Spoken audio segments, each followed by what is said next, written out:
Joining a Community, Chapter 1. Your Personality and Career Options. In this chapter, you will introduce yourself. Introduce means present. So you will present yourself. You will introduce yourself. In English, we prefer to use the word introduce rather than present. You will also give personal information. So you will tell information about yourself.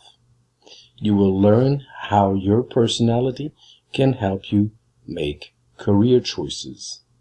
So you will learn that your personality traits can help you decide which work or job to choose. You will talk about feelings related to work.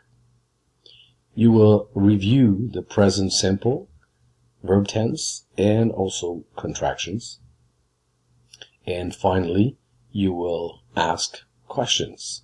Yes and no questions and WH questions. WH questions are questions starting with words like what, where, when, why, and so on.